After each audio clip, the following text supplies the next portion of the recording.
Hiya there, folks.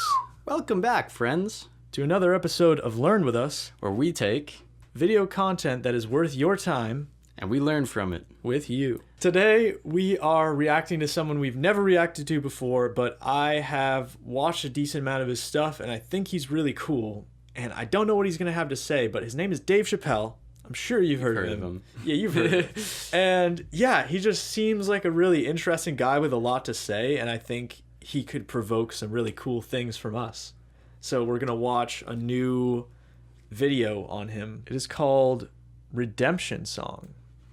All right, let's get right into it. When a hero stumbles, well, the cowards rejoice. Nothing feels better to a coward than to watch a brave guy fall. What the heater? I didn't know what to expect here. That was a start and a half. Whoa. The coward rejoices when the hero stumbles. And it's like, how many times in your life and in our life have you been like sitting on the sideline and like one of your friends or someone you're kind of like jealous of because they're just trying something and they try and fail and you're like, ha, yeah, you failed. And see, you're not the one trying, so it's easy for you to sit back and be like, oh, look at them trying so hard and failing. Yeah. You know? Dude, that's like an attitude I carry far too much, is being like, or like when someone's being vulnerable or something and you're like, they're doing something heroic right there by sharing something like deep for them. Yeah. And then you sit back and you're like, that's kind of weird. Dude. And it's like, had that inspiration to step into the hero position and to be like, dude, I don't care what you think. I'm going to fall, but I'm going to live. And you're going to sit back and be like, I'm going to observe my life away. Yeah. Oh, let's go, Dave Chapelle. All right, I'm big start. That I caught coronavirus recently, and then I did. Oops. I did. And after all these months, after doing all these shows, God damn it, my number was up, and then I had the Rona. Oh. Cowards rejoice at a time like this because they're so invested in being afraid. And when I said I had the coronavirus, the overwhelming majority of people wished me well. Said, we hope you get better. Take care of yourself. We don't want anything bad to happen to you. But there was a faction of people, the cowards, who said, you see that, Dave Chapelle? That's why we stay inside where it's safe, and we never try anything. Well, I'm so sorry we keep pausing this. Oh my gosh. Dude, that cowards have invested so much in fear. We have a huge teacher that we love. His name's Zach Bush, and he talks about this all the time, how there's this mindset that's overwhelmingly taking over the American people and just a lot of people around the world, of just this paradigm of fear. We're always working from a place of fear. It's like we're afraid to go outside. We're afraid to interact with other people. You eat healthy and work out because you're afraid to get judged by others on how you look. Oh, these seemingly good things that you're doing is all rooted in fear. So then it's like these things are just nothing because they're not rooted in the right things. And they so easily fall apart. Yes. But if you can change that root, then you can change all of the ways that you do everything. Heck yeah. Holy crap. This is fire. This is blowing me away, yeah. Remember that time we were prosecuting a war on terror, and my God, what if these terrorists are living amongst us? We have to do something if they spy on some of us. I mean, who has anything to hide? Remember that. Years later, after Michael Brown got killed and riots broke out in American cities and Ferguson and all these places, you heard black Americans saying they're militarizing our police departments, and no one cared. Because the unrest was so uncomfortable and so daunting, and all these Negroes look so angry. Nobody said anything. Remember that. On January 6th, well, American citizens stormed the Capitol.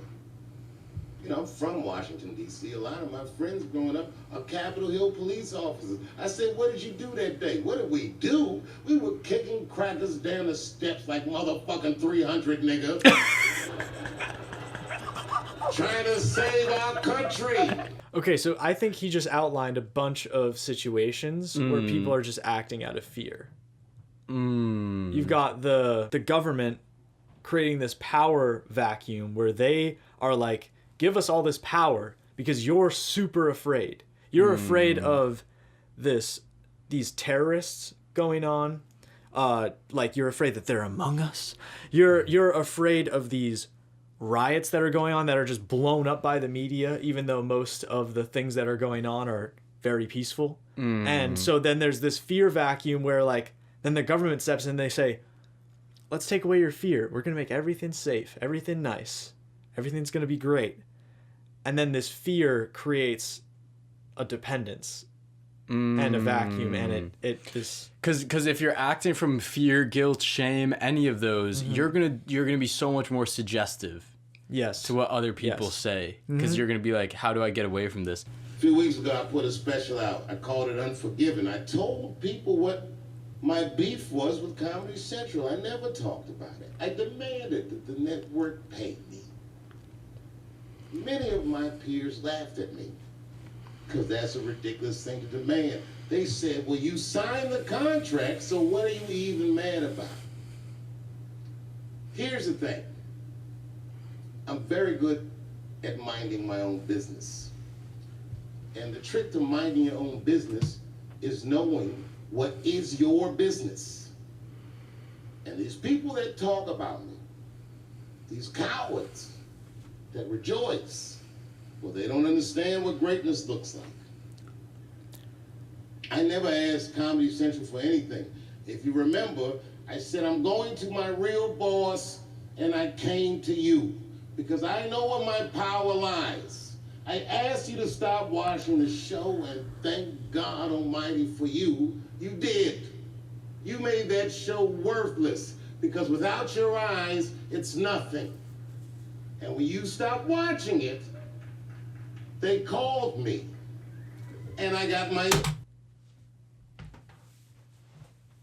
Get out of here right now. Get out of here. He just laid the blueprints. Like what were the blueprints? Tell me. You could think about Comedy Central as the government if you want. These things where you're like, oh, this is the thing that holds all the power. You could view it that way. The government's the thing that holds all the power.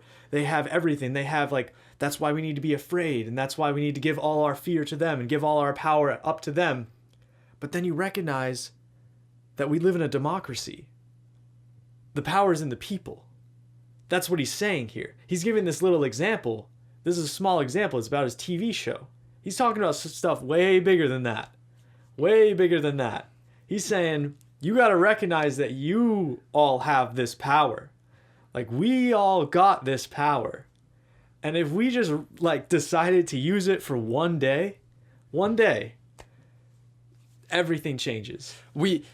Oh my gosh, it's like, and first knowing what your business is, knowing the things that matter, knowing these root issues, being like, if you're like, I want better food for myself and my children, and then everyone stops supporting whatever, Kellogg's, whatever those overarching companies are that are making mass-produced corn-based things that have all these pesticides in them, or like all the runoff of these pesticides. They're not just going to stop doing that on some day because of nothing. But if everyone goes, bang, I'm supporting my local farmers. Yeah. It's literally as easy as driving to your local farmer. Yeah. And then it's like, boom, that whole problem, immediately Kellogg or whoever this overarching thing is, this TV show company, this government. Worthless. They have to go, well, oh shit. Yeah. And then they're like, we need to change. Yeah. So then they give Dave Chapelle the call and say, you're going to get your paycheck. Dude. They call up the farmers and they say, we're going to support your organic farms because that's actually what matters. And we see that now. Because that's what the people know. Because that's what they're want. doing. And not just know, they're doing it. Yes. Yeah. And that in order to do it, you need to step out of that coward role into that hero role. Exactly. And stop pointing out there, say, these are the issues, look at these corporations, look at this government, they're all doing these wrong things. And then it's like, well, what am I doing to help it? Because pointing the finger and just saying all these negative things, you're not standing up for anything. What? Dang, that was that was actually a blueprint for change. That was crazy. Yeah, it was. It was. Back, and I got my license back, and I got my show back, and they paid me millions of dollars. Thank you very much.